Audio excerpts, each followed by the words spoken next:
Sir Ian. Hello, ma'am. Salamat po sa iyong introduction. So, thank you. Good afternoon, teachers. Kamusta po kayo? I hope you're all healthy and safe with your family. Thank you for joining this afternoon activity. Welcome to Project Sensei. So, let me share my screen.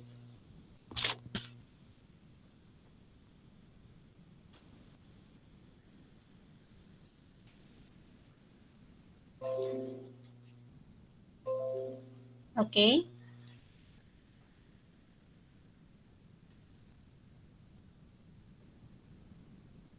Is it there already? Yes, ma'am. Okay.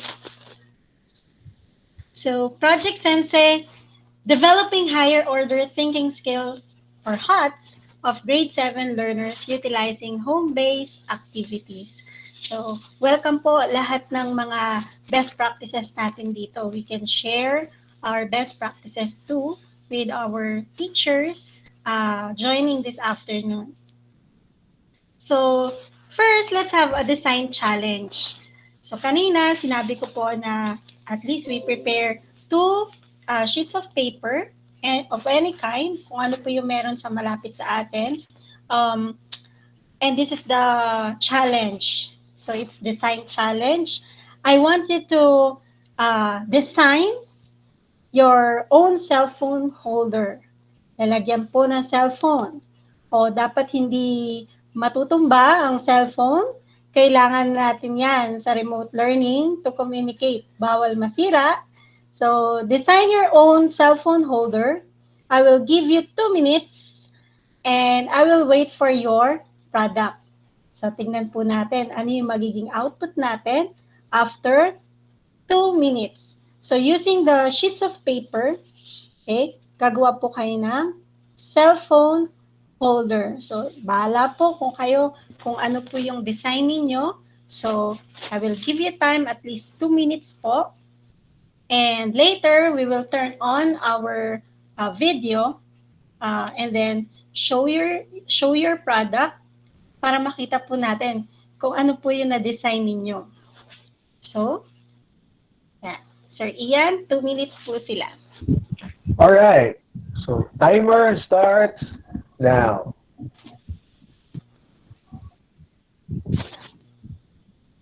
Ayan. Itong anong to, Sir Ian, itong activity na to, na nakuha ko rin to dun sa isa sa mga na-attenan ko na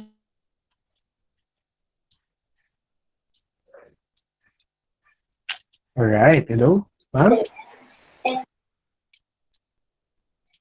Ayan. So, I hope that everyone is doing, no, the activity as how it is instructed by our speaker, Ma'am Mary Grace. Yes, sir. Ayan. Yes. Ayan na si So, Ma'am Grace. teachers. Ayan na si Ma'am Hi, Ma'am Grace. Grace. Hello. Hi! Ma'am Grace, kinakabahan na naman kami, ma'am. Bakit? May bitaw na naman ba? Ma'am, nabanggit po kanina na ito pong activity na to ay Yeah. based po doon sa Okay, meron akong seminar din na na-attenan. That's face-to-face. So, kahit new normal, kaya natin tong gawin. Why not, di ba? So, we will just turn on our video later and then let's see ano yung nagawa ng mga teachers natin dyan. Yes. So, again, you will design your own cellphone holder. Time check po, no? Last 1 minute. Last 1 minute. Ayan.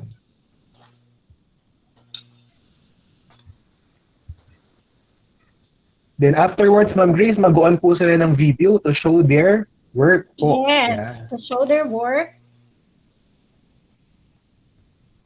Sige lang, tupi lang tayo ng tupi.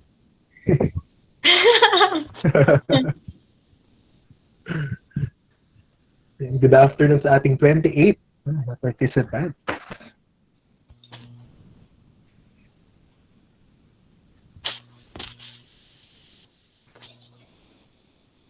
You can also comment done sa ating chat box, no, if you are done. Yes, I think we only have last 15 seconds.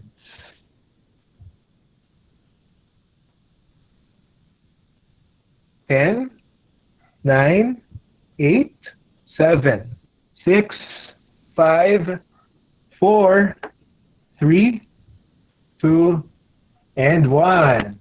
Alright. Okay, sige, tingnan natin. Meron kayang nakatapos sa kanila? Na-testing kaya nila? Okay, you can turn on your videos, your camera.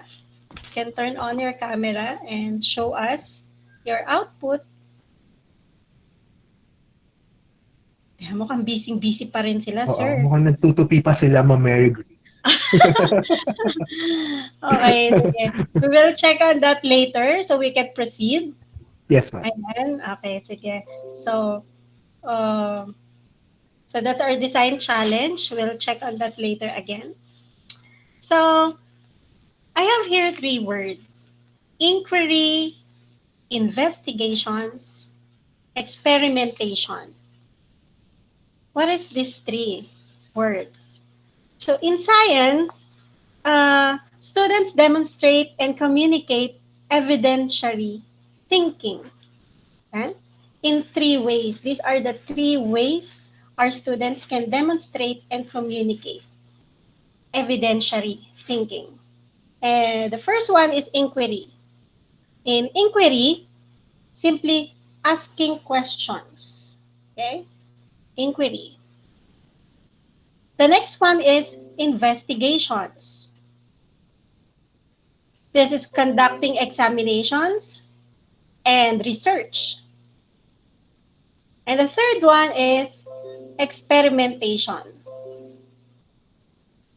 Okay? This is testing and validating ideas. So again, inquiry, investigations, experimentation. Okay? Students demonstrate and communicate evidentiary thinking using these 3 ways. Before we write our lesson, we must consider these 3. So there are 2 processes students can be taught to demonstrate and communicate their thinking. And this is the scientific method and the engineering design. The scientific method in which students generate and test hypotheses about an observation or phenomena. And the other one is the engineering design, which involves inventing a new plan or product or innovating an existing procedure or product to solve a problem. That is according to Khan 2010. So what you just did is an engineering design. And then with scientific method, okay, so you were able to demonstrate, okay, kaya rin natin teachers, di ba? Now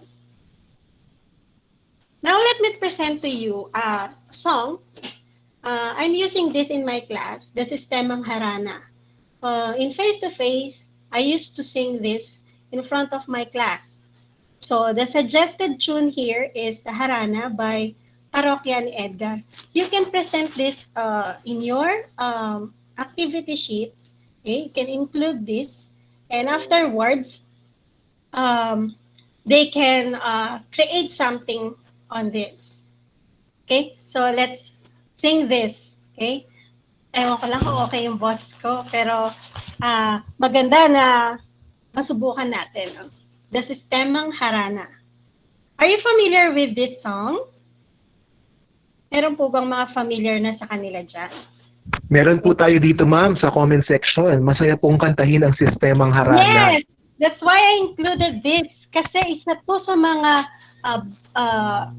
best practices or isa to sa mga best instruction sa grade 7 based from my experience as grade 7 teacher also before. Okay? Yes, ma'am. So, sa siyensya, may sistema sa paglutas ng problema. Dapat tukuyin kung ano itong mga problemang nakagulo. Identification ang tawag sa phase na ito. Formulate hypothesis. Generate ka na ng list.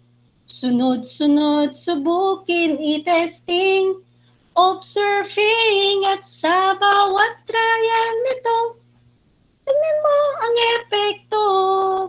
Kung iyan nga ang dahilan o cause nito. Conclusion, recommendation, ang direksyon. Yes, virtual clap to Ma'am Mary Grace, no, for that very wonderful. Napakaganda raw, Ma'am Grace. Ang galing-galing niyo daw po, no? Hello, Ma'am. Ayan. Sige po. Comment lang po tayo sa ating appreciation kay Ma'am, no? Sa napakahusay na Lagay pag-awit. ko, meron din sa kanilang mga sumabay dun sa kanta. Opo, Okay? meron po tayo ditong comment, Ma'am. Ang galing niyo po. Napakaganda raw po ng inyong pag-awit. Ay, salamat. Baka maging recording artist na tayo dyan. Pero sa totoo lang, isa yan sa mga paraan para makapture natin yung attention ng mga estudyante natin. But because it's remote learning, pwede pa rin yun. Okay? So, simply give them the copy of the song. Hindi natin alam, pero ang mga estudyante, sinusubukan nila yan. Mapapakanta pa rin natin sila. Okay? And if they can record their own voice, then it's nice, di ba? Para maalala rin nila kasi kasama to sa lesson natin. Okay? And I used to ask my students to create their bookmark and then sulat nila to. Pero, kailangan ma-identify na nila ano ba yung scientific method na nandito. Okay? So, based from the song. Ayan. So, meron dyan yung problema, identification, formulate hypothesis, generate the list, i-testing, observing, tignan mo ang epekto, conclusion, and recommendation. And we can encourage our students to always read kung ano yung nasa bookmark nila. Kapag nahihirapan sila sa mga lessons nila, they can just go back in the sistemang harana. Kung nahihirapan or meron silang mga struggle or problem, they can go back on this sistemang harana, and then it can help them solve or resolve their problem or in finding solution to their problem. So, using the scientific method, we have to question, hypothesize, experiment, observe and record, analyze, share results. Paano naman natin makikita yung result? Okay? Yun yung challenge natin ngayon. Paano makikita yung result? Okay? So, kaya tayo magpe-prepare ng mga lessons na pwede nating gamitin this school year. Okay? Kasi, kailangan nating i-anticipate, no? Na naka-remote learning kasi tayo. Okay. So, let me present to you frameworks before we proceed with our activities. Okay? So, I have here the Webb's depth of knowledge. Have you heard about this DOK or the depth of knowledge? Sige po. Yan. This is the Webb's depth of knowledge. Okay? Let me give a background. Okay? DOK is another type of framework used to identify the level of rigor of an assessment.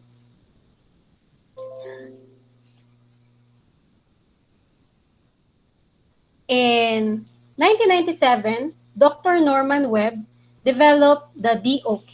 Again, what is DOK? Depth of knowledge. And to categorize activities according to the level of complexity in thinking. So, tignan natin.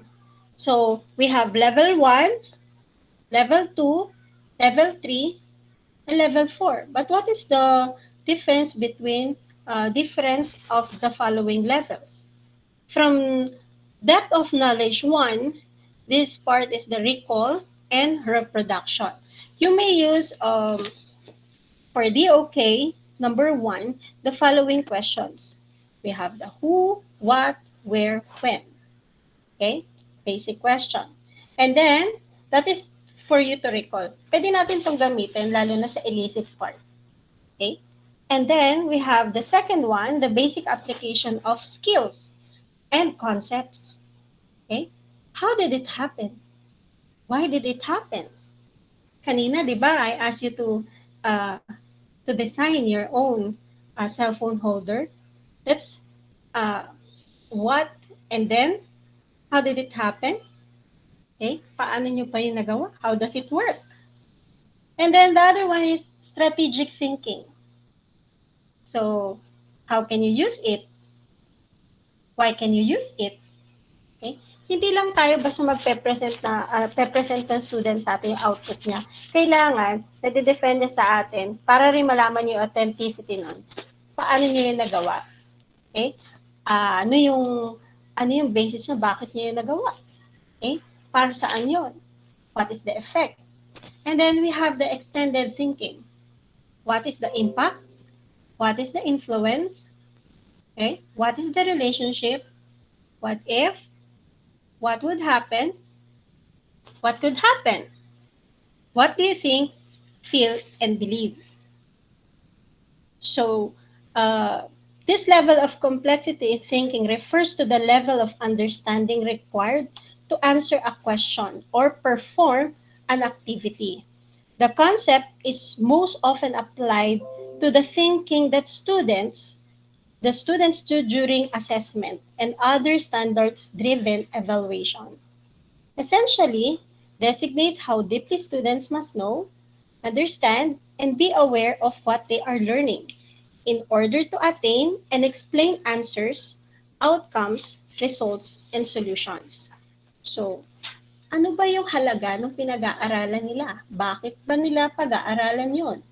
Basically, uh, ma-encourage natin sila gawin ng isang activity, lalo kung alam nila bakit nila yon ginagawa. Okay, let's have the first level. Verbs used can be arrange, calculate, define, draw. Okay, that is for the recall, but the focus of this is for specific facts, definition, details, or procedure. Meron kang pinagawa, okay, specifically. So, if the output of your student falls on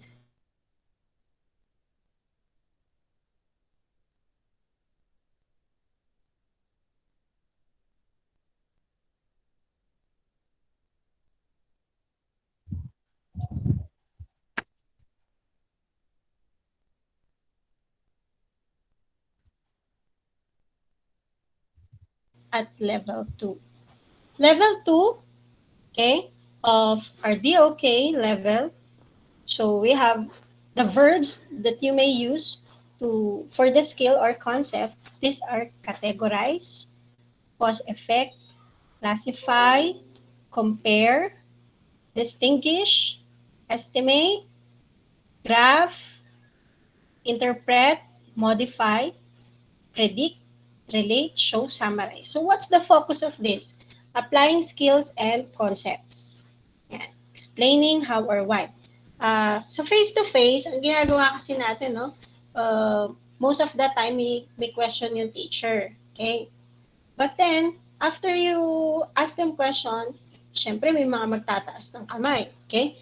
After they answer, okay, merong iba, sabi ko na nga ba, yun eh. Okay? And then you can ask, paano mo nasabi? Bakit ganun yung naging sagot mo? Okay? May follow-up question tayo lagi. But in remote learning now, what we can do is also for your students to write their own questions, okay, based from the result of their observation. Okay. Let's have another one, the third level for the strategic thinking. Okay, the following verbs can be used, like formulate, hypothesize, especially in MELC number 1. And then the focus is on reasoning and planning in order to respond. Complex and abstract thinking required, defending, reasoning, or conclusion. So here in level 3, we can have multiple answers or approaches. especially if you try to integrate it with other subject area that's already DOK level 3. DOK level 4 is for extended thinking. Okay? The following verbs that you may use are apply concepts, analyze, connect, create, and so the focus is on complex reasoning and planning and thinking. So make real world application in new situation.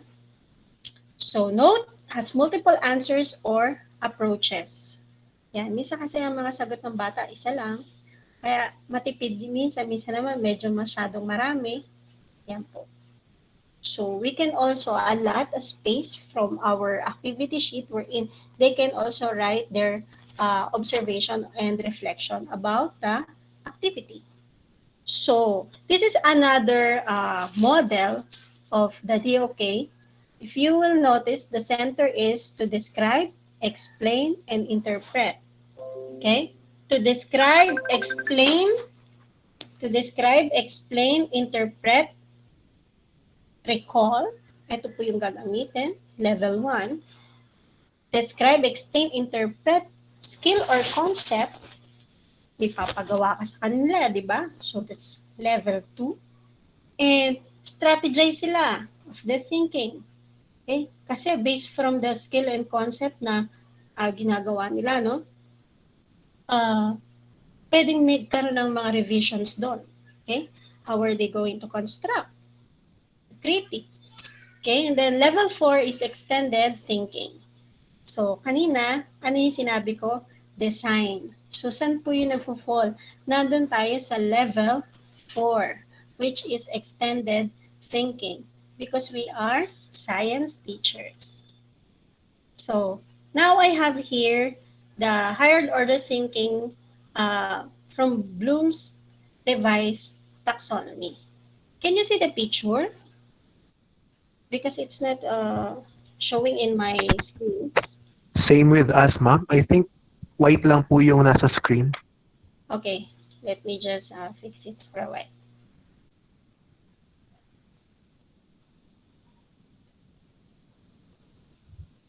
Okay. Yes, ma'am. Thank you po. Is it clear already? Yes, Is ma'am. it on the Yes. screen now? Thank you. Yes Okay, po. Thank you. so a while ago we have DOK framework. Now let's have that's from Webs. Now let's have Bloom's. Okay, this is Bloom's revised taxonomy. Okay, so this is what we're using for higher order thinking. So if you will notice, inverted po yung triangle natin. Okay, and we can facilitate higher order thinking, teacher-led, student-centered. Okay, dun tayo. Okay, so remember, understand, apply, analyze, evaluate, create. Pinakamataas po yung create. So, kanina, yung ginawa ulit natin is create. Okay? What can you design? Okay?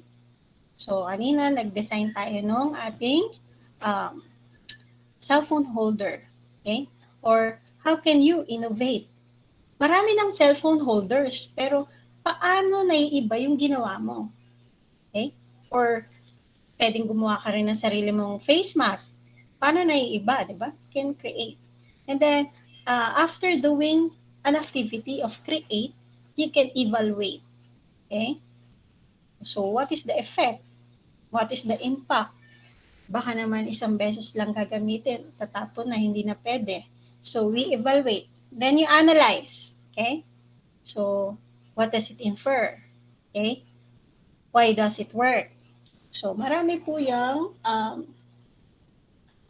questions na pwedeng magamit. Later on, we're going to open another screen wherein the different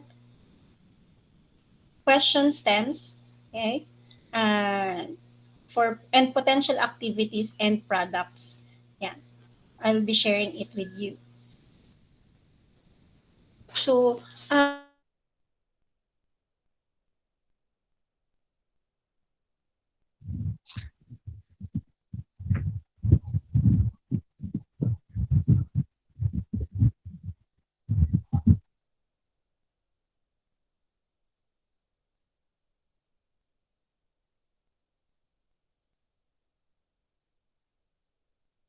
from Bloom's taxonomy.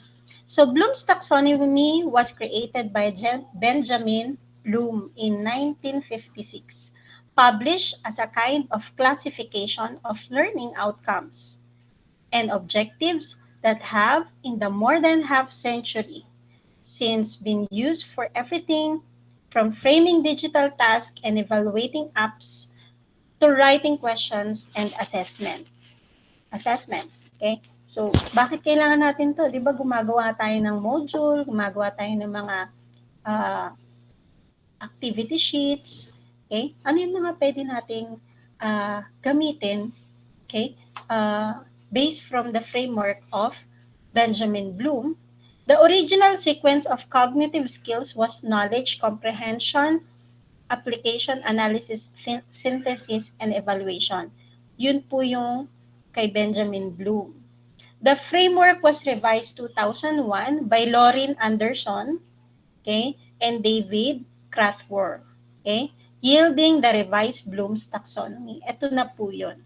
The most significant change was the removal of synthesis. So, nagkaroon ng removal of synthesis and the addition of creation as the highest level of Bloom's taxonomy. And being at the highest level, the implication is that it's the most complex or demanding cognitive skills, okay, or at least represent a kind of pinnacle for cognitive tasks. Yan po. So, also, it's known to be the 6 keys to critical thinking. Yan. Remember, analyze, understand, evaluate, apply, and create.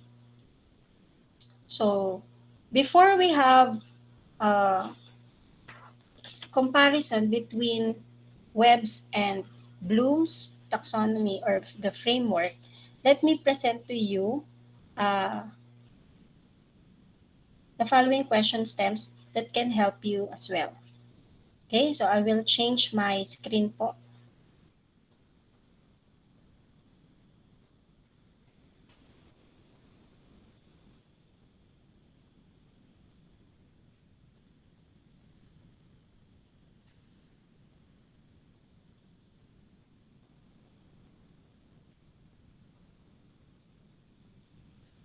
Okay, can you see it now? Yes, ma'am. Okay. Ayan po, okay na po. Okay, so lakala natin siya ng konti. This. So we have the revised Bloom's taxonomy, the verbs, sample question stem, potential activities, and products. Let's see. For example, in remembering, okay, yung pinaka mababa, no? Ang pinakamataas natin yung creating. So verbs for this like tell, list, describe, relate. Ang dami po ditong verbs na pwede niyong gamitin in designing your lesson. Okay? If the milk or if the objective is for understanding, ito naman po yung mga verbs na pwede niyong gamitin doon sa body ng inyong activity sheets, for example, or module. For applying, analyzing, evaluating, and creating. Don't worry, I will forward this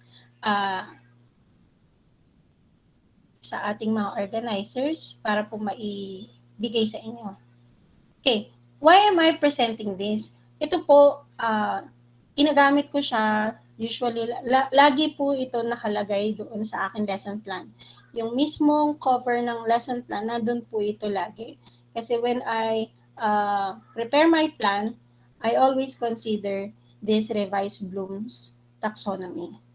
Okay? Para rin nakikita natin kung tayo ba ay nadoon sa remembering lang. Okay? But of course, remembering is also important, no? But then, sabi nga natin, ang goal natin is create. Yan. And then, what are the sample questions? Okay. So, sample questions for remembering what happened after. Yan. So, meron ka mga challenging questions sa estudyante mo after the activity na binigay mo. Or may instruction, di ba? May ginawa silang activity. Meron kayong ginawang lesson.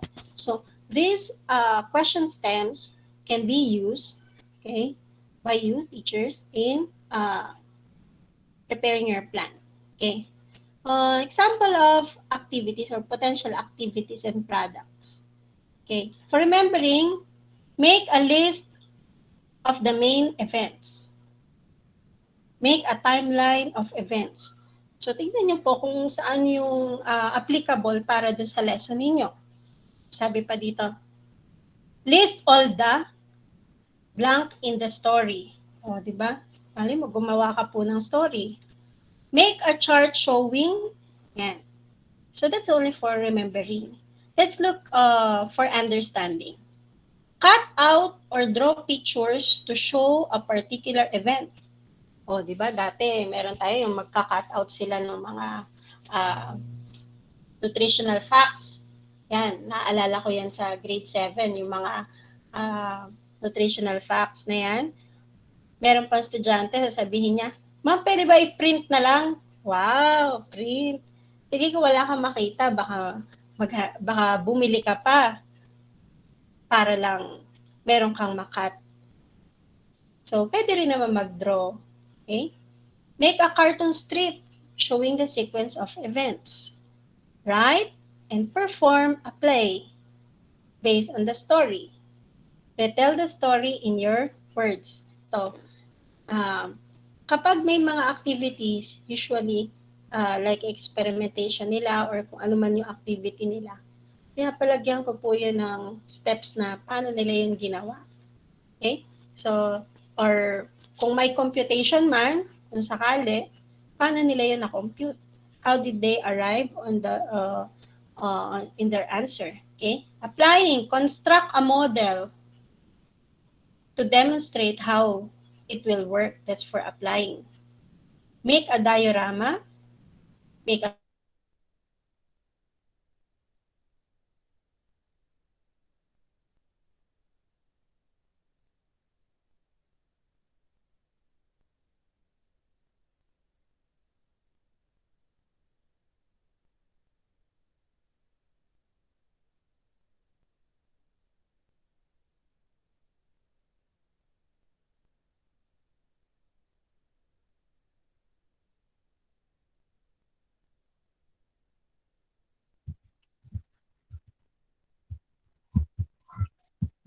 alam sila kung ano yung gusto nilang i-design, create. So, tapos i-present nila yun sa class. But then, before they can present it in the class, for example, they have to write it. Okay? Ano yung step 1 hanggang anong step bago natapos yung project nila. But that's in face-to-face. Pwede nilang gawin yan and then you just have a journal. Doon po nila ilagay kung paano rin nila ginawa after they invent something. Okay? Yan. Itong webinar natin, hindi lang, tinitignan ko siya hindi lang para sa panahon ng pandemya. So, pagbalik natin kung magkakaroon man tayo in a year or two or end of school year, kung kailan magkakaroon man ng face-to-face, these are still important things to consider in writing our plan or writing our activities for our learners. Yan po. And then the other one is, I just have the same, ayan, same lang po siya. Okay, so I will go back to my slides. Okay, can you see it now? Yes, ma'am. Okay, balik na po tayo dito. So we have the 6 keys to critical thinking. Yun po yan. So we now compare this Bloom's versus the DOK ni Webb's. Ano yung napansin po natin? Yan. Ano yung napansin natin sa kanila? Pareho lang ba sila? Pareho lang ba? Ma'am, parehong triangle lang po yung nakikita namin. Yes. Pero what I'm saying is, sa palagay nyo po, ano po yung pagkakaiba nila? Okay? At the bottom of the, or pinaka-base ng triangle natin. Kay Bloom's po, we have the remember and understand. Okay? Medyo mas specific lang yung nandun kay Bloom's. Kay Webb's naman, we have we call it recall and reproduction. So any of these two will help us write higher order thinking skills uh, lesson sa ating mga estudyante. So these two levels are mixed naman for Bloom's and Webb. The analyze, apply, kasi isa yung skills and concepts, strategic thinking. And then on top of this, we have create and evaluate. For Webb's, this is extended thinking. So, so we proceed now with our milk. Yan na. How many milk we have for grade 7? We have 4. Okay? So we have 4. Sabi nila meron daw itong unpack. Okay? Meron daw itong unpack mga objectives. But then I don't have copy of the unpack since grade 10 and grade 11 po yung handle ko. But then I've been teaching grade 7 for almost siguro mga 6 years din po. Kasi at first, ang ginagawa namin during the spiral progression ng K-12, lumilipat-lipat po kami ng grade level. Okay?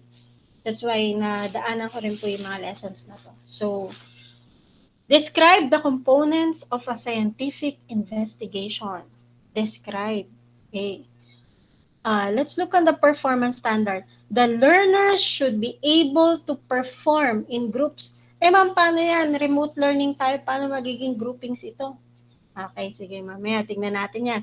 In guided investigations involving community-based problems using locally available materials.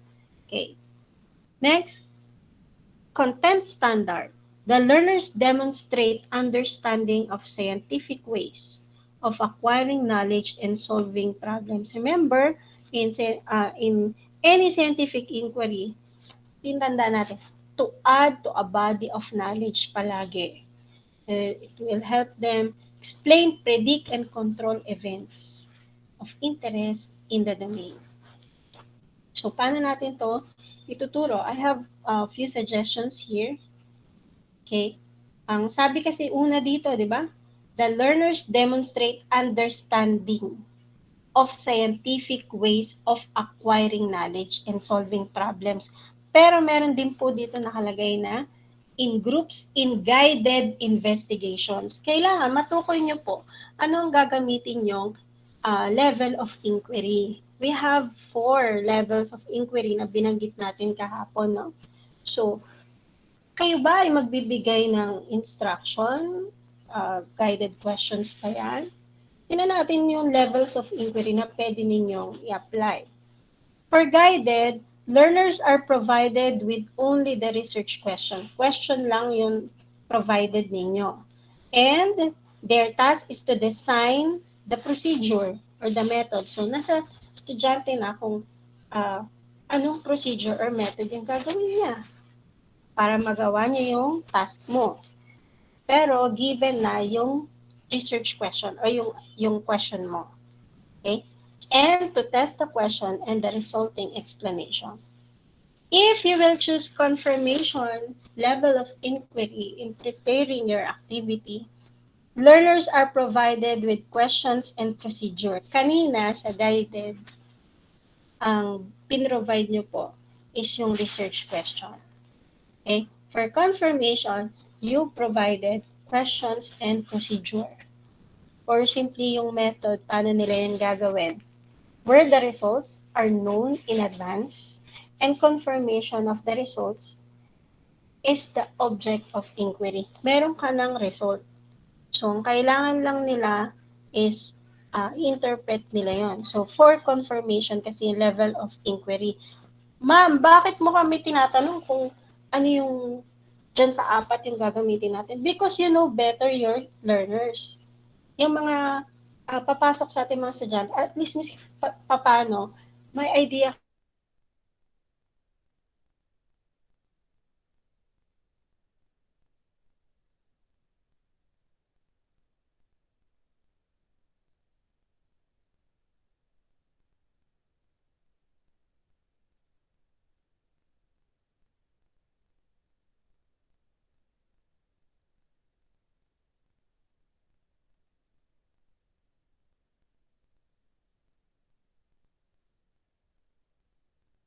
generating yung questions.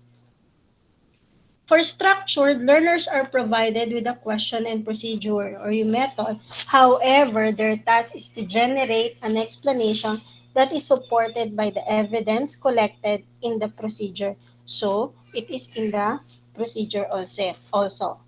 And for open, learners form their questions. Okay? They form their questions, design procedures for carrying out an inquiry, and communicate their results. So, bakit nakalagay communicate their results? So, they need feedback. Tama ba yung ginawa nila? Hindi yung gawa ng gawa. Hindi alam kung paano yon, kung tama pa rin ba yung ginagawa nila. Okay? So, I suggest kung first time mag-write ng lesson, hindi pa kilala yung mga estudyante, you can have the guided. Okay? Um, you can adjust from your first quarter to the next quarter. So sa mga higher section, you may try itong open or yung structured, pero may hirapan lang medyo kasi this remote learning. Kasi yung challenge natin yung pagkuha natin ng feedback sa kanila. Paano natin mabibigay yung feedback? Okay? Okay. Okay, this is an example. What can you invent? Okay? Suggestion po is making your own face covering. Yan. Sabihin lang sa estudyante, make your own face covering. Nasaan agad yan? What can you invent? That's create. Okay? Ayan, no? What can you invent? Nandun ka na agad sa create. So, kapag na-achieve nila yung face covering na yan, kung ano man po yung maging output nila, yan, nandun po tayo sa pinakamataas, create.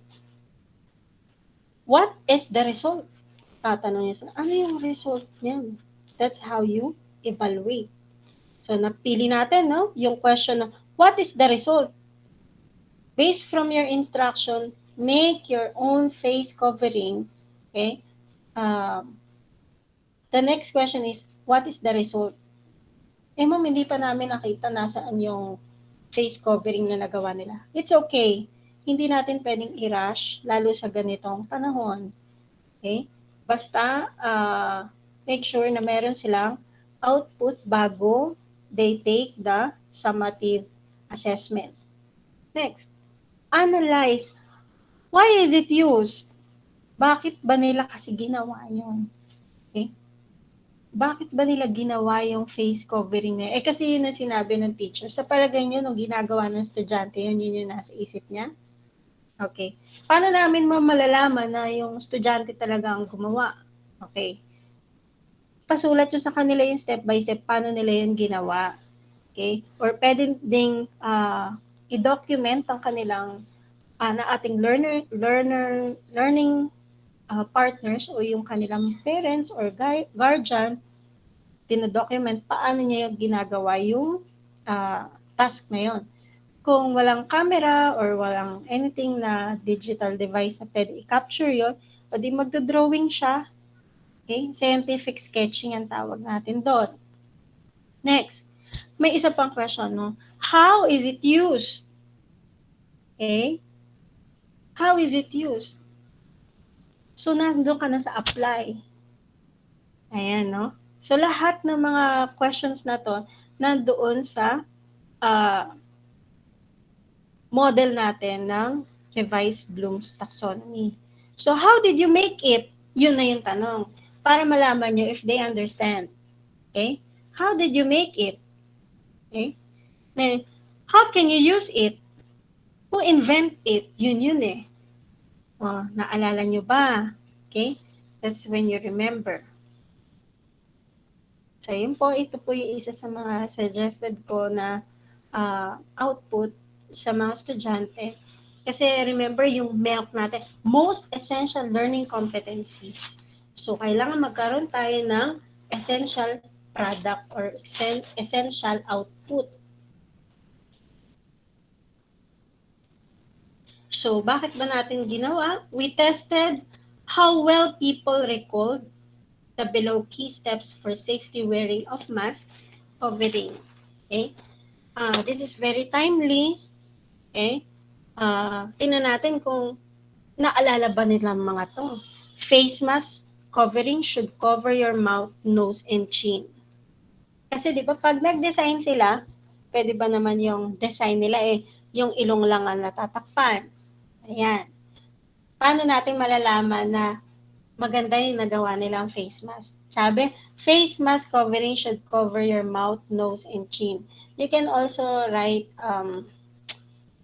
rubrics for this para at least may guide yung mga estudyante paano ba yung gagawin nila. Baka hindi nila nabasa or hindi pa nila alam na ito yung mga kailangan uh, na key steps for safety wearing ng face mask. Okay?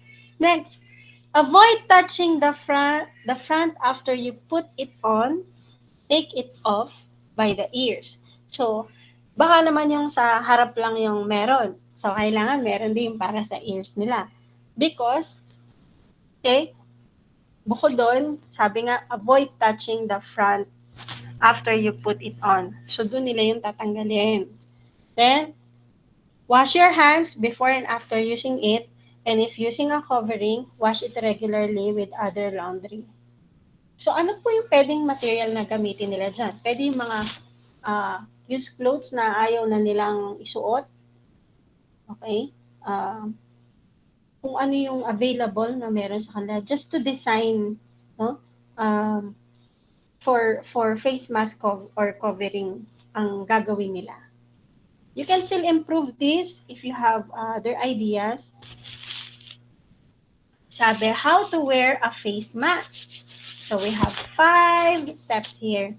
Siyempre, before you wear it, you have to clean your hands with soap and water or hand sanitizer. Then you hold the mask by the ear loops and place a loop around each ear. Mold the mask into a shape and place the loop around the nose.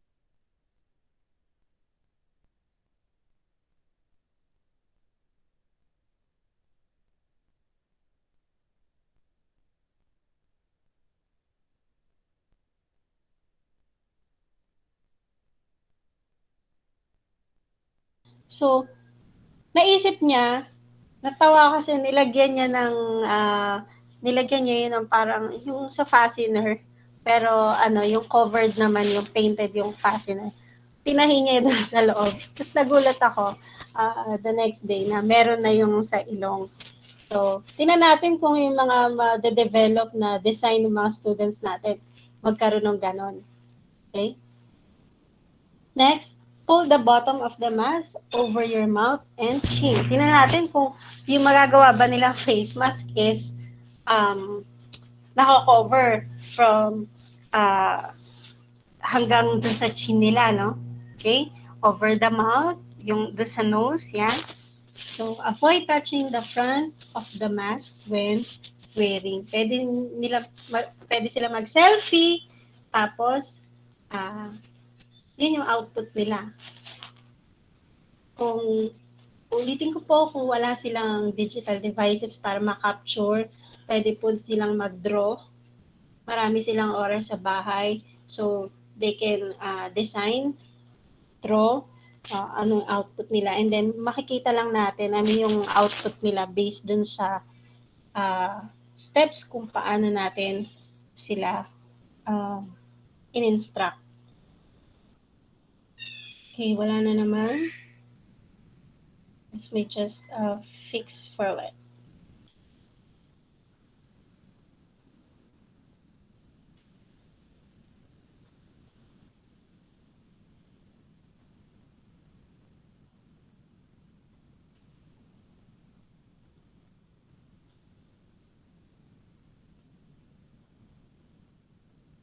Okay, wala pala talaga.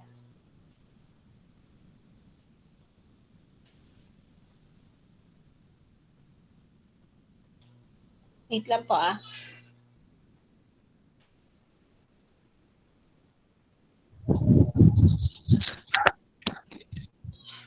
Okay. Is it there already? Wala pa po, ma'am. Okay.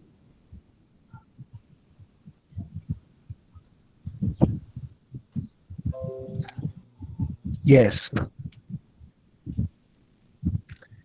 Okay na po. Yes po. Thank you. Okay, so we have now the second milk. Recognize that substances are classified into elements and compounds. Yan. So, performance standard, the learner should be able to make a chart. Oh, they will make a chart. Alam ba nila ano yung itsura ng chart? Alam ba nila kung ano yung ibig sabihin kapag chart? Nakapagpakita ba tayo ng sample na chart? Okay? So, kung sa palagay ninyo, based from your experiences before, hindi nila alam yung chart, you can have a sample chart, for example, dun sa inyong PVT. Okay? Poster, but I think naiintindihan naman ito ng mga bata. Okay? Meron lang talagang iilan na, ma'am, ano po yun yung papaulit talaga sa inyo?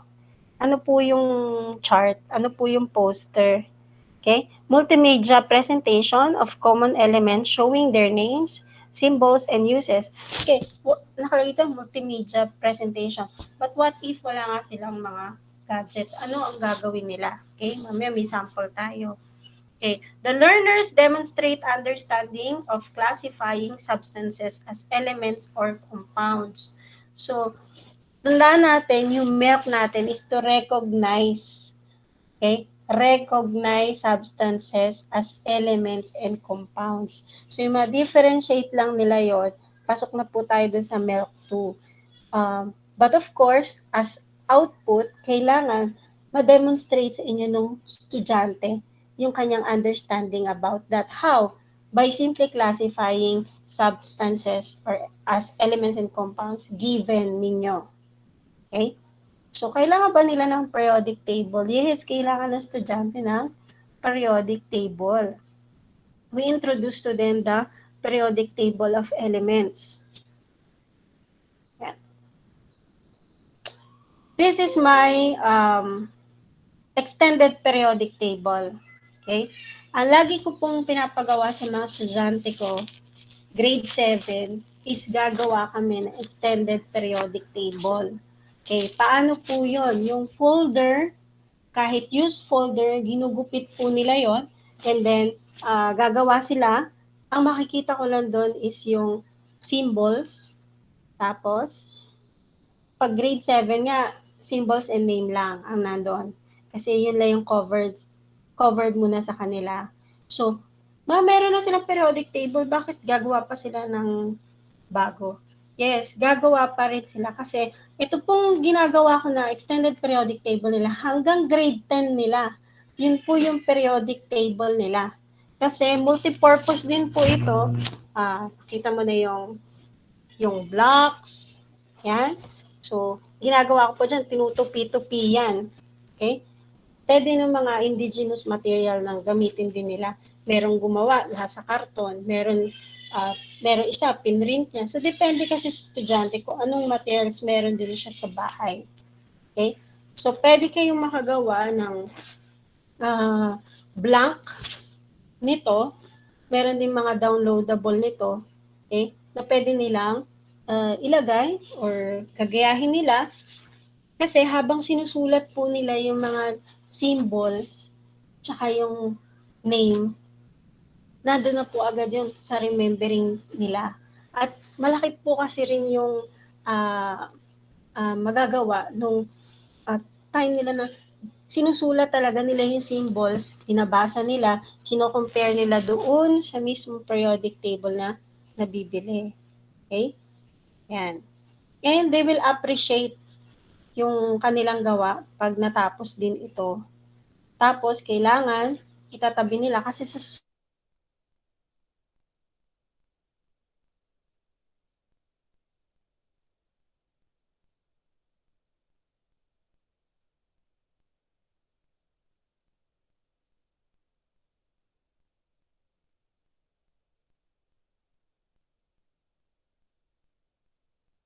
at hindi nila na kita na, ay, ganun pa yung elements. Okay? Ito pala yung periodic table, marami. Iba yung nababasa lang nila sa mismong nadaanan nilang isulat. Okay? Nafa-familiarize din yung mga bata, pero hindi po yan pinapamemorize. Sabi nga nung teacher namin, You no need to memorize, you just know it by heart. Okay?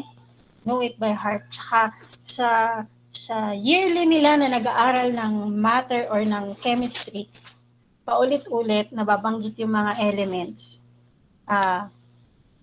Mapafamiliarize din yung mga bata dyan. Not necessarily ma-memorize po nila yan. So, that's one activity na pwede rin po. And, diba, tapos na sila doon sa extended periodic table. Meron sila halimbawa, the first 40 elements. May nakasulat na po dyan, no? Sa across, down, yan. Nakasulat po dyan is mga symbols. So, ang isusulat nila dun sa crossword is yung name. Yan. So, syempre, masyado naman marami, 116 elements. So, nasa sa inyo po yun kung gusto nyo po na first 20 o kaya first 30. Nasa sa inyo po yun kung ano yung gusto nyong ipagawa sa mga estudyante ninyo. Ang goal po natin din dito is ma-recognize nila ang mga elements, may symbols, may names. Okay? Nandun din kasi yon sa process kung saan bago nila ma-compare with compounds, okay, kailangan alam muna nila ano yung mga elements, familiar sila doon.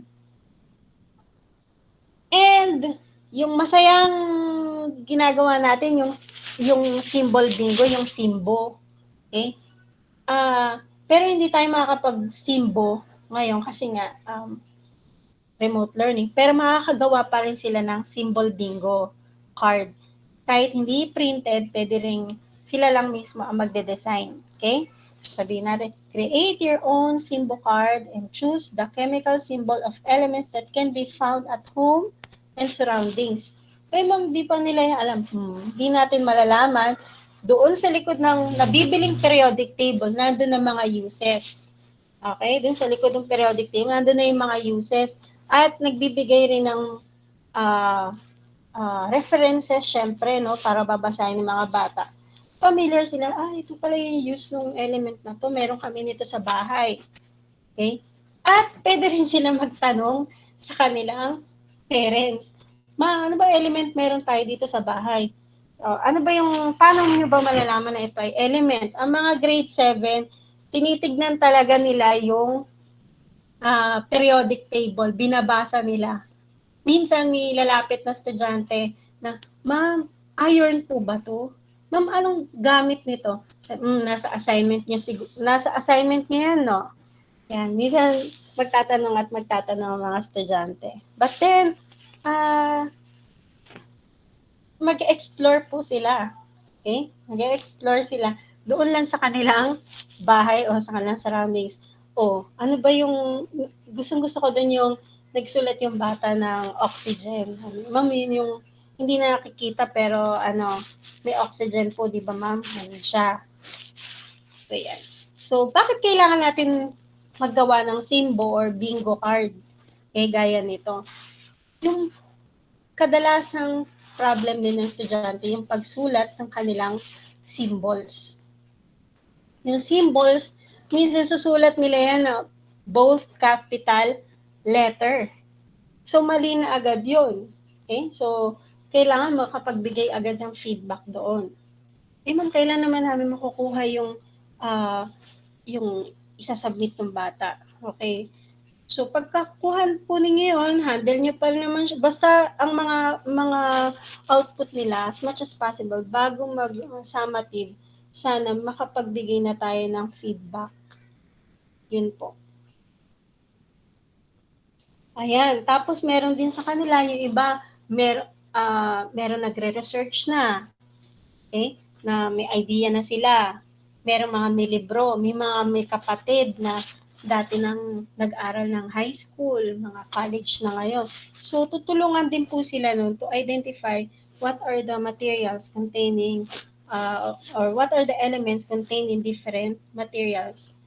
Okay? Doon sa kanilang bahay. And laging emphasize na hindi kailangang lalayo, bibili, lalabas. Hindi nila kailangan gawin yon kasi marami namang sample na nasa bahay lang din.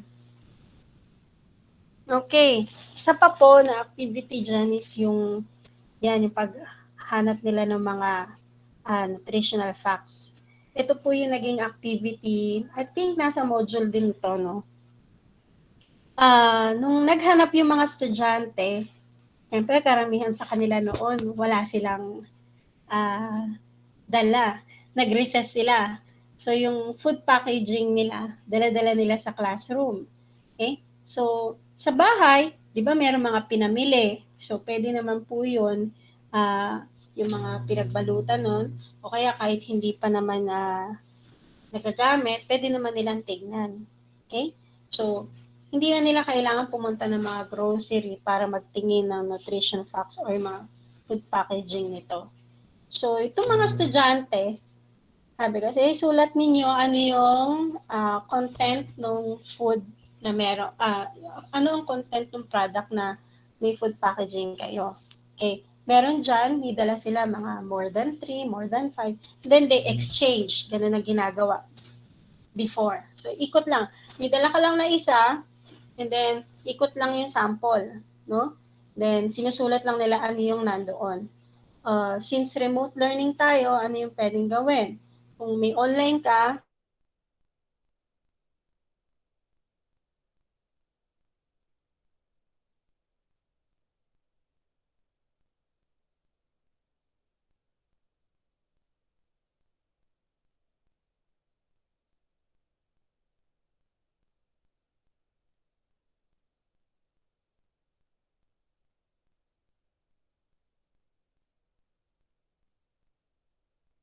calories, fat, cholesterol, sodium, carbohydrate, protein, vitamin A, vitamin C, calcium.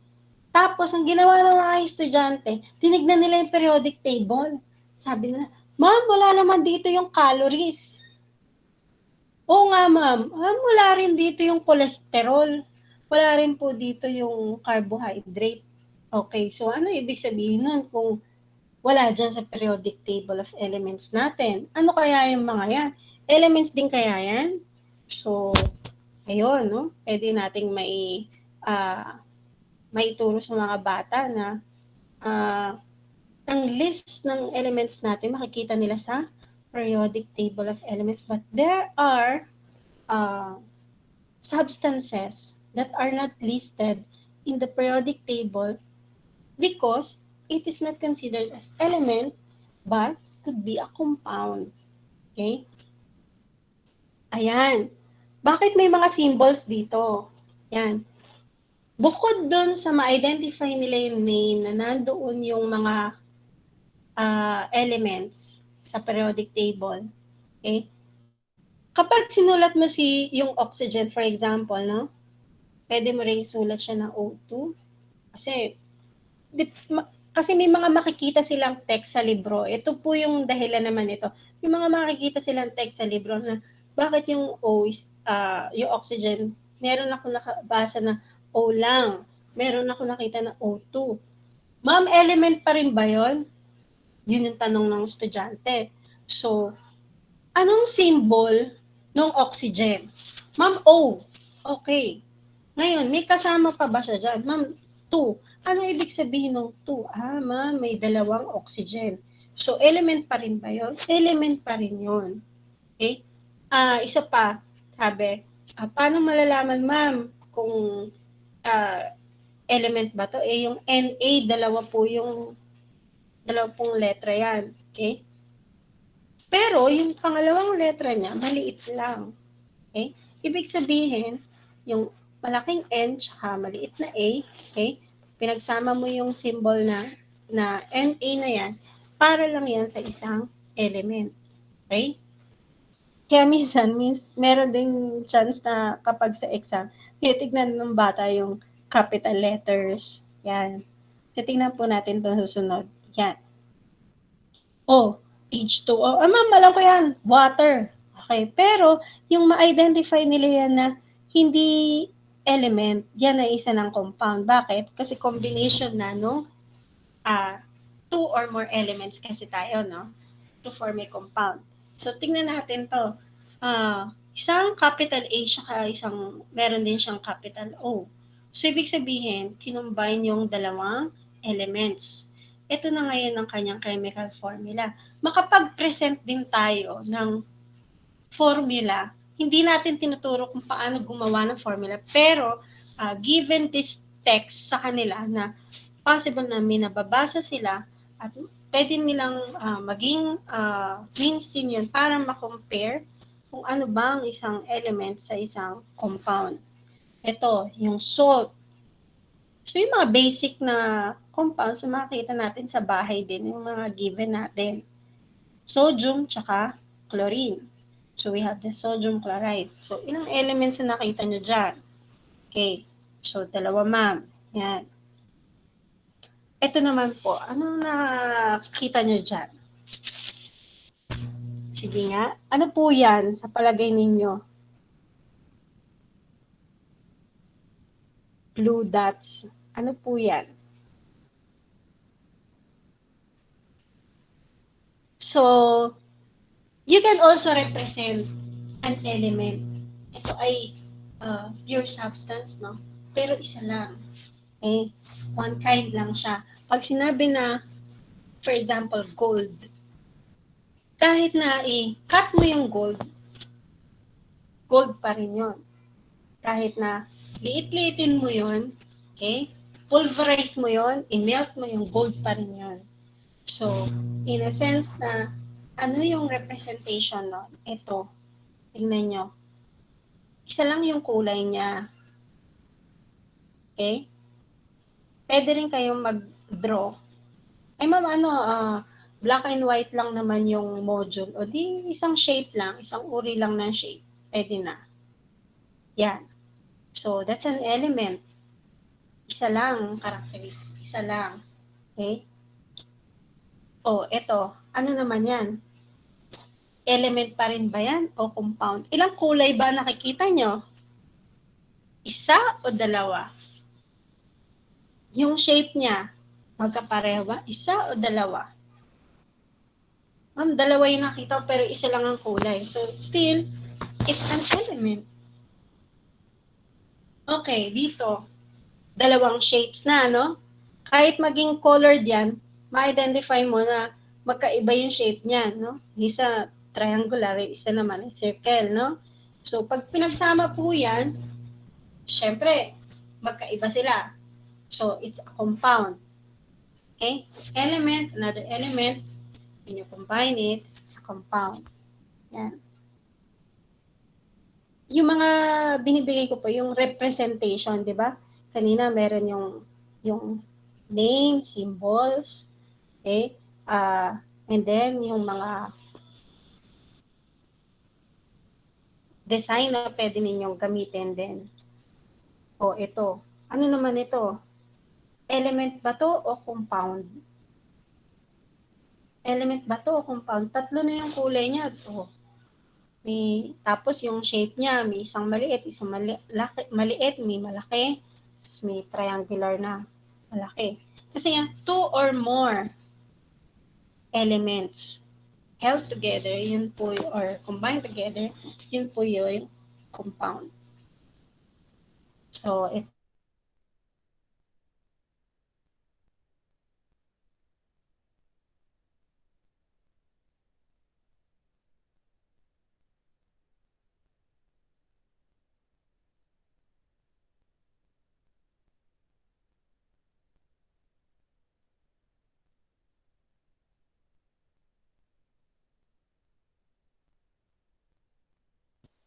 yan. Gumawa yung bata, nag-drawing siya, nag-color siya. Yan yung mga symbols ginamit niya. Tapos dinescribe niya ano yung mga symbols na ginamit niya doon. May bata na nagsulat na merong symbol like N, A, F, B. Then ito yung mga symbols like triangle, circle, pero magkakapareho in one box. So, ito naman, may bata rin na naglagay siya ng compound, okay, formula. Then, nag-draw din. So, depende sa bata kung ano yung understanding niya. Makaka-create siya.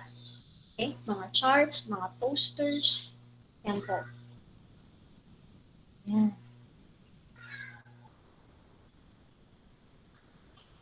Okay. And then, ano pa yung pwedeng gawin? Okay? So, you can instruct them in one bond paper or kung any sheet of paper lang sa bahay nila or kung may notebook siya, pwede rin naman po doon. Depende kung ano yung i-collect para mabalikan nyo po kung ano yung output nila. So, they can choose an element na sa palagay nila is meron nga dyan, your favorite element. Okay, they can write the symbol here and then write the element name or the chemical name, then the uses, tapos the drawing niya kung meron siyang alam na application. Okay? Yung element or compound na yun. So, it could be computerized or pwede rin naman po na kahit ballpen, pencil, crayon will do. What is important is yung kanilang understanding doon and how they create the knowledge nila. May nagbanggit din about, mabanggit din halimbawa yung mga minerals.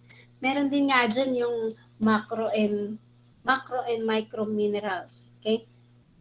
Kasi nga, doon sa mga tinignan nila na food packaging, meron din nababasa minsan ng minerals, may mga ganon.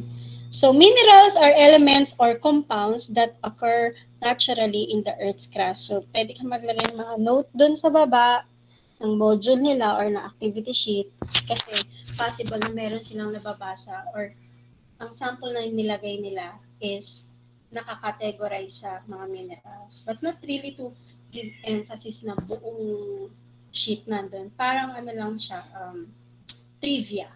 Rocks are mixtures formed of minerals, just as elements are the building blocks of minerals. So minerals form the building blocks of rocks, and the other elements include copper, uranium, gold, and silver. Ito, hindi ko po makakalimutan tong vitamin C. Bakit po? Basahin ko muna pa. Unlike dietary minerals, which are elements on the periodic table, vitamins are molecules made from the elements. Vitamin C, your ascorbic acid, for example, is made of carbon, oxygen, and hydrogen, and is found naturally in nature and can be produced by many animals, but not humans, fruit bats, or guinea pigs. I had this activity wherein magsusulat sila ng mga elements na nakita nila doon sa food packaging. Ngayon, ipopost nila yun sa board. Sinasabi ko po ito kasi depende nga yung metacognition, no? Paano nila i-express yung understanding nila doon sa pinresent natin na text. So, yung bata, meron siyang nabasa yung mga vitamins. Tama nga, may letter C, di ba, sa periodic table. Take for example. May mga, depende kasi talaga sa estudyante, no? Sinulat niya doon sa board yung vitamin C. Sabi, yung iba, tumatawa sila. Yung bata na sumagot nun, seryoso siya. Tapos sabi ko, what's that? Ma'am, vitamin C. Sabi ko, is that an element? Sabi niya, ma'am, letter C is in the periodic table. Sabi ko, oh, letter C is in the periodic table. But what is in the periodic table? Name, itong letter C na ito. Sabi niya, ma'am, carbon. Okay. So palagi mo ba, talagang tatanungin, kung talagang face-to-face lang tatanungin mo talaga kasi yung bata, that's for higher order thinking skill nila, na bakit talaga niya yun naisulat. Okay? Kasi yun yung misconception na nabubuo na. So, kaya mahalaga yung feedback na tinatawag natin. Baka mamaya naisulat niya na yun as element. Okay? So, nagkaroon ng assignment on. So, nagbigay ako sa ng assignment na, okay, you try to find the following composition ng mga vitamins. So, sabi ko, I will put this aside. So, pinut aside yung vitamin C. And then, for you to discover what's with vitamin C. Why is not an element? So, doon nila kita na kinabukasan, tontuwa sila kasi marami sila na nabasa, na research nila, ano yung composition ng mga vitamins. So, yun po.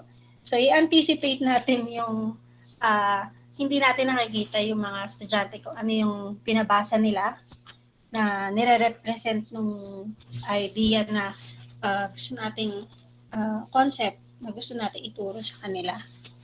Yun po. Yun po yung kwento ng vitamin C. So, I have here the distinguished mixtures from substances based on set of properties. The learner should be able to investigate the properties of mixture of varying concentrations. Nandun na tayo sa concentrations. Using available materials in the community for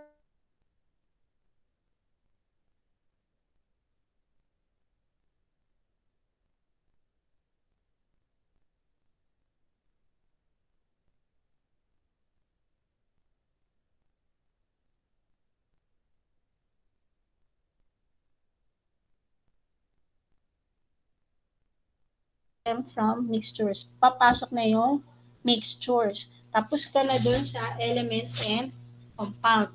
Yun yung mga pure substances. Dito na tayo, di ba? Matter.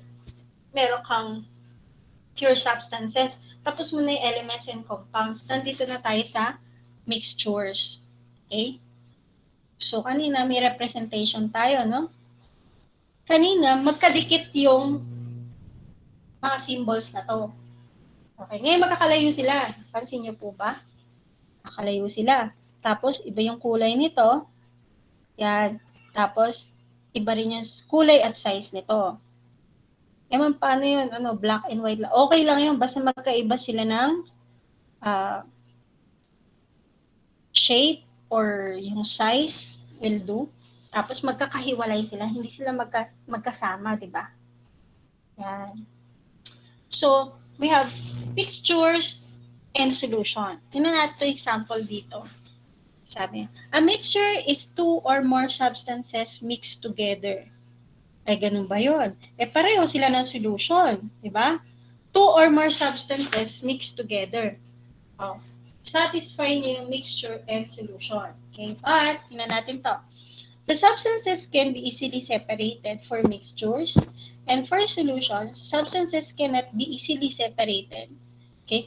Cannot be easily. Ibig sabihin, pwede pa rin i-separate. And the combination creates a new substance. Okay?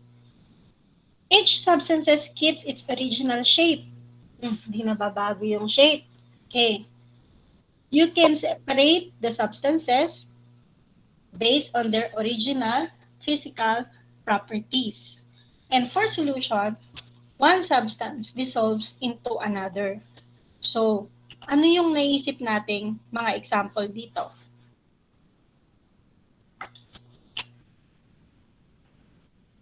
Yan. May example siya dyan. Sand and water. Pag nilagay mo ba yung simpleng sand sa tubig, ma-distinguish mo pa rin nasan yung sand, nasan yung water. Kahit i-shake nila. Okay? Pero hindi nila kailangan lumabas para humanap ng buhangin. Isip tayo, ano yung meron lang sa bahay. Okay? So, halimbawa, merong mga maliliit na bato, o kaya paper clips, meron ba sila? Ano yung common? Ano yung meron sa bahay na sa palagay niya na meron? Oil and water. O, di ba? Meron yan. But then, be economical, no? So, kailangan, konti lang. So, ilalagay pa rin natin doon sa procedure natin kung ano lang yung amount.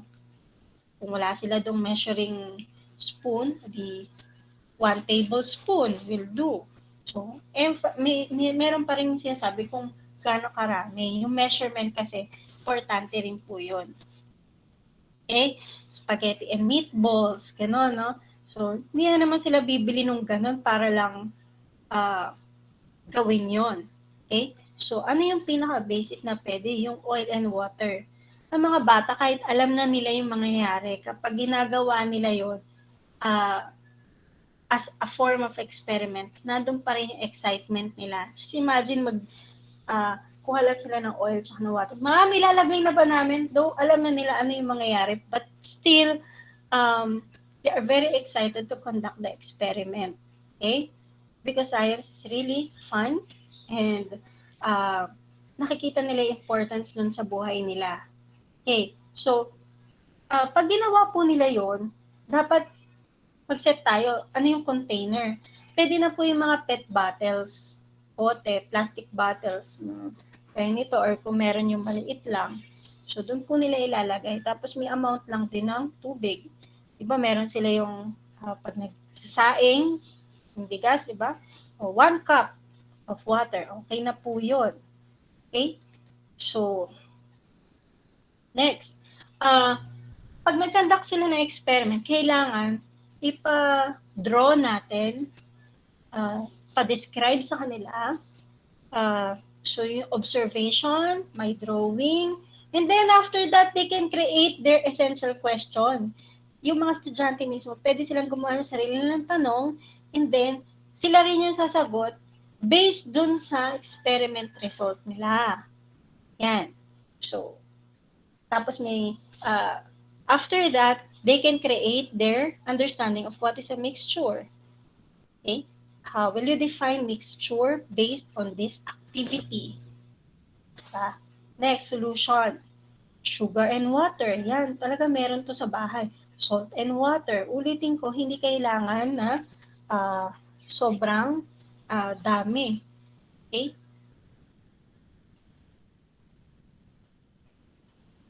Investigate properties of unsaturated and saturated solutions. So, nagbigay na tayo na idea din about solutions. Express concentration of solution quantitatively by preparing different concentration of mixtures according to uses and availability of materials. The learner should be able to prepare different concentration of mixtures according to uses and availability of materials. So, kung ano lang yung meron sa paligid nila. Learners demonstrate understanding of some important properties of solution. So, based from their activity or yung experiment nila, doon nila makukuha yung yung how they understand and how are they going to define solution based po doon sa experiment. Pero, bigyan ko po na emphasis yung vocabulary, yung mga definitions. Kailangan kasi, bago sila matapos ng matter, or yung first grading, bago sila matapos ng chemistry, kailangan nakuha nila yung mga terms na napaka-importante, lalo na pag pinapresent yung solutions. Like yung word na concentration. Kasi first time nila yun naririnig or first time nila yun ma-encounter. So we have to give definition. Okay? Ratio of solution.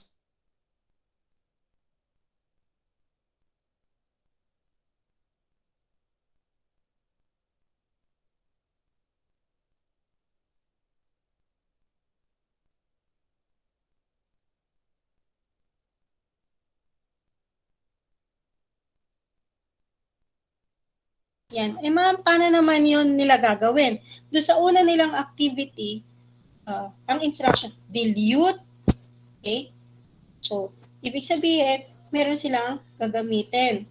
To what? To make a solution less concentrated, usually by adding more liquid. Mas marami yung liquid. Or, mas marami yung solvent na tinatawag. So, from lower concentration to higher concentration. Pag sinabi yung concentration, yung amount. Okay? Kailan tinatawag na solute, kailan tinatawag na solvent. Hindi, ang isang nakita ko rin dito nung before, mga estudyante, ang una nilang understanding pag pumasok sa'yo, kapag gumawa ka ng solution, kailangan isang solid, isang liquid. Kaya kailangan differentiate din nila yung phases na to. No? Kasi, yung mga solutions tayo na hindi naman laging solid to liquid. Merong solid to solid, merong liquid to liquid. So, pag sinabi na high ang concentration nun, o mas marami yon, yung combine, no? Ano yung mas marami doon? Okay? Na concentration. Yun ang iyong solvent. Okay? Yung lesser, yun yung solute. Okay? Yan. Dissolving, process when two or more materials are mixed and one seems to disappear. Mga words, ay mga definition na abot ng vocabulary rin ng isang grade 7. Di tayo pwede magbigay ng sobrang highfalutin words. Okay? Or yung mga paano mo iti-describe. Evaporation, a change from a liquid state into a vapor. So yung mga changes, phase change. I just don't know if in the unpack kasama yung phase change. Pero that's also important, yung phase change. Malaman nila yung how to change yung from solid to liquid, liquid to gas, ganon. Para maintindihan po nila yung process. Yan, yung heterogeneous and homogeneous, papasok po yan dun sa mixtures. Okay? Eh, ano ba yung mixtures? When two or more kinds of matter are put together. Yan, kanina, di ba? Nagkaroon tayo ng comparison between mixture and solution.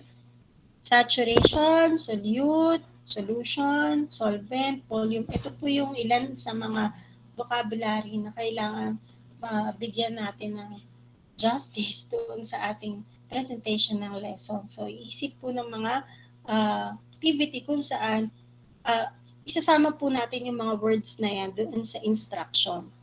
Or meron tayong mga word bank. Yan. Yan. Ito po naman yung naisip ko na essential output nila.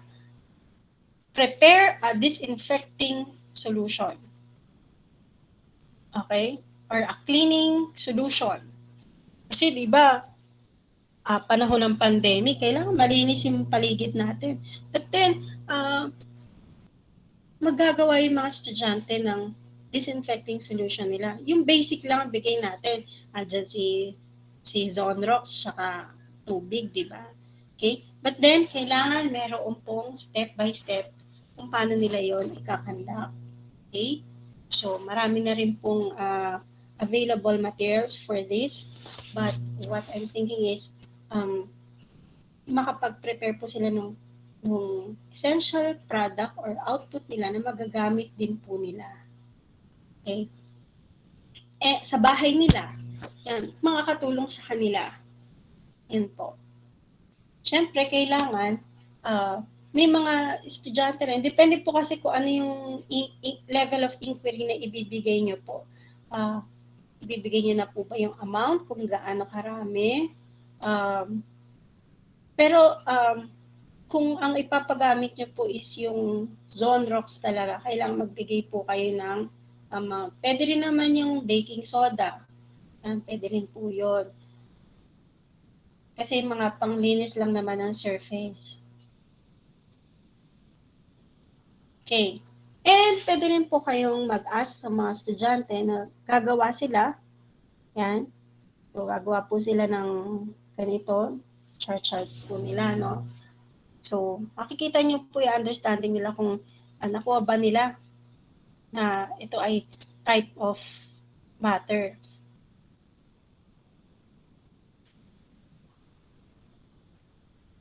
Ito, meron pa. Cut the boxes out and use the picture to sort the solvents and solutes. So, ika-cut out niya yung mga pictures. Tapos, pag-prepare niya yan. Ano yung makakagawa ng jello o yung ito po, yan. O ano yung makakagawa ka ng lemonade? Paano nila i-prepare itong mga to? So, cut the boxes out and use the pictures to sort the solvents and solutes. So, syempre, isipin nila, ano nga ba yung magkakapares dito? Ito yung mga sagot, no? So, water, lemonade mix, lemonade. Tapos, meron silang definition. Maglalagay sila ng definition nila. Pwede rin po, kung gusto nyo, kayo na po maglalagay ng definition. Tapos, ididikit na lang ng mga bata doon. Yan.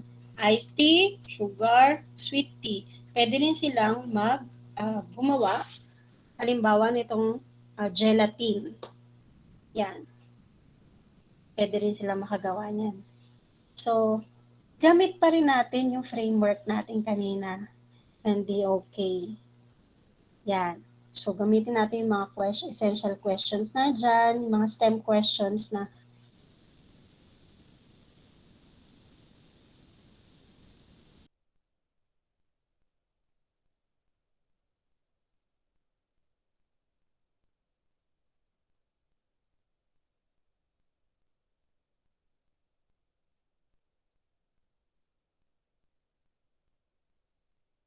how they visualize yung tinuro sa kanila or yung nabasa nila.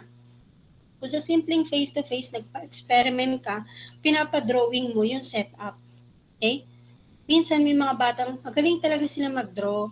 Tapos minsan, sobrang naibibigyan nila ng emphasis, ano yung nandoon mismo sa experiment nila. So, depende po yun sa bata kung paano niya nakikita yung isang text na pinresent sa kanya. Select strategies they'd like to incorporate into their own science notebook. Yung science notebook po, meron kami laboratory notebook noon and lecture notebook. So, pwede rin naman isahan lang. Nagdo-draw po talaga mga bata from before, after nung experiment. Talagang lahat ng detalye. Kaya walang idle time sa kanila kasi nga, habang nag-experiment, kailangan may sulat mo kasi after mga ilang minutes, baka may nagbago dun sa experimentation natin. Ito sample ng mga draw. So, nag-draw ng, kunwari lang po ito, no? So, like 18 inches long. Kita niya. Pero sa drawing niya, hindi naman 18 inches long, di ba?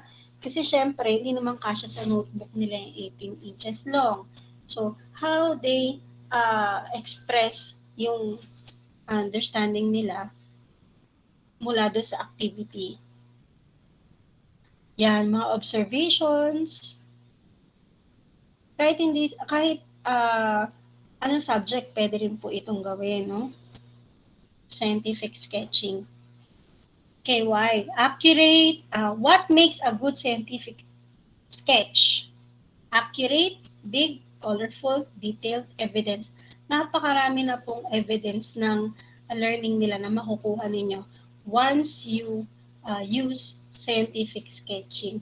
Makikita nyo po from the first day to last day na hawakan nila yung module nila, ano yung natutunan nila. Kasi, kumbaga sa journal po nila yon. Okay.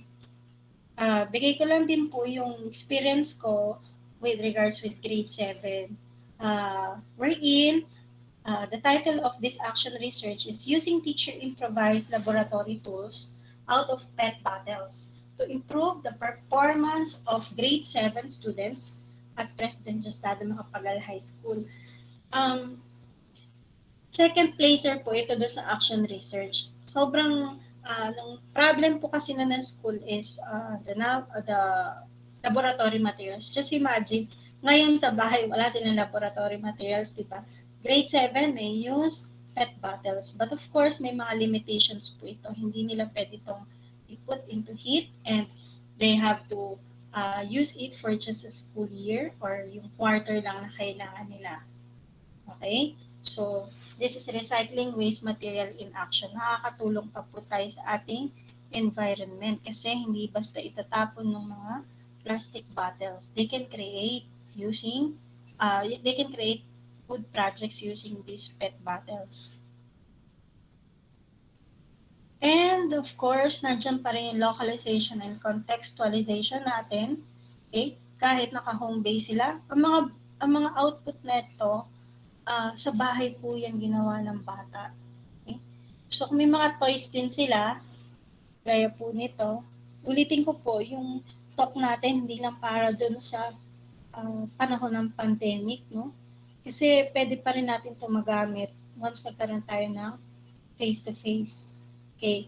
So, kung may mga toys din sila, you can show to them samples. Ito kasi medyo higher, no? Pwede naman yung toy na to, itong blocks na to, simple lang, elements, gano'n. Tapos, nag-form ng compound. Yun. Tapos, itong ginawa ng mga estudyante, I think these are phases of matter. To cells na to eh. Yan. So, yan po. Gamit yung mga best practices po natin ng under ng localization and contextualization, this is the high time para ma-incorporate po natin to sa remote learning natin. Let's collaborate with our department kung paano po tayo makakatulong. Okay, you can also have flashcards, review cards. Sila lang gumagawa niyan. Ito, medyo higher na po kasi yung grade 11 po kasi yung handle ko dyan. But then, they can also create something like this in grade 7. Sulat lang sila ng element, symbol, tapos sa likod yung name. Yan, review cards na nila yan. And then, ito po yung sabi ko sa inyo, yung makerspace. Naging possible yung makerspace sa bahay lang ginawa ng bata. Okay? Nagbigay lang ng idea ano yung gagawin nila, then may output na sila. So, yung sinasabi natin na essential output nila, possible po yun. Okay? Kahit nasa bahay lang sila. Kasi mga bata, may mga idea rin yan, bright idea kung ano yung pwede nilang gawin. Kung meron po kayong gustong theme ng product nila, pwede nyo po yun isulat. Ito po, ay sample po ito ng grade 7 output. Gumawa ang estudyante ng tanong niya. Ito yung tanong niya. So, tapos na yung activity, tapos ito yung tanong ng bata. Pero sila rin na nag-answer nito. Ibig sabihin, gumagawa sila ng mga tanong na kaya rin nilang sagutin. With that, check din po natin yung kanilang understanding. Okay? What is the characteristic of water? O, diba? Ibig sabihin, based dun sa kanilang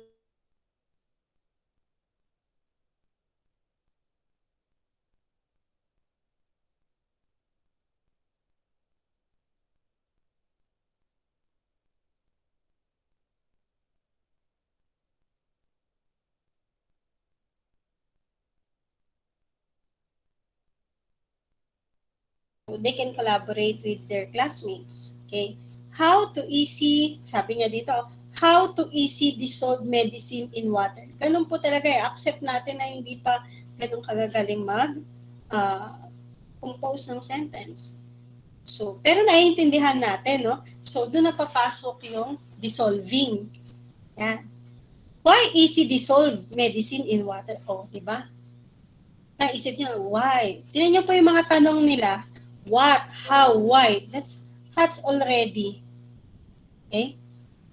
Why easy dissolve medicine in water? Yun yung sulat ng bata eh. Okay, but then, they can express kung why. Okay? Meron silang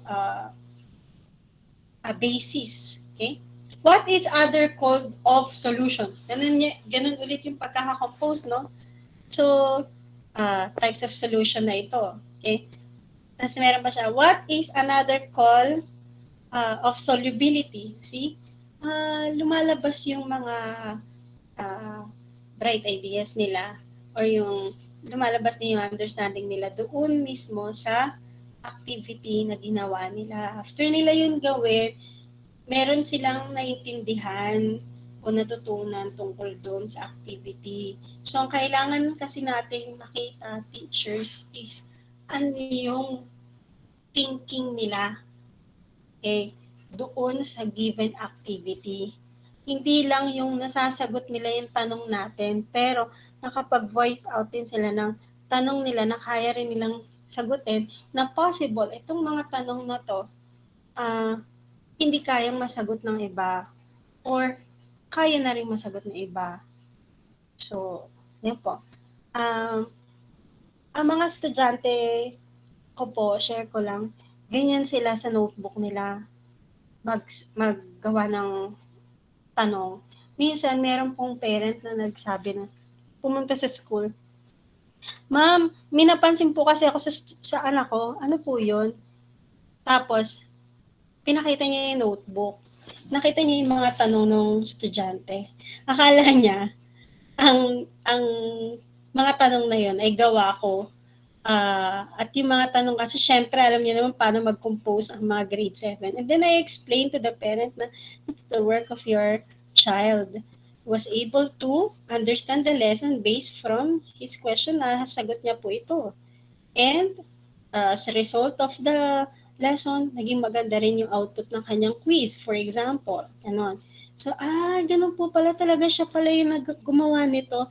And mas na-appreciate din po ng mga parents kasi talagang napapaisip yung mga estudyante. Isang beses lang po yun na may pumunta na parent. And of course, kailangan we also have time to check on their questions na i-edit kung kaya. Okay? Yan. Journal na po kasi nila yan. You never know when a helping hand will change another person's entire life. So let's help each other. Let's support each other. Thank you. And that's all. Thank you. Yes, thank you so much, Ma'am Grace. Virtual clap, please. Grabe, napaka dami po nating natutunan, no? And I'm sure kayo din po, no, mga participants, and please type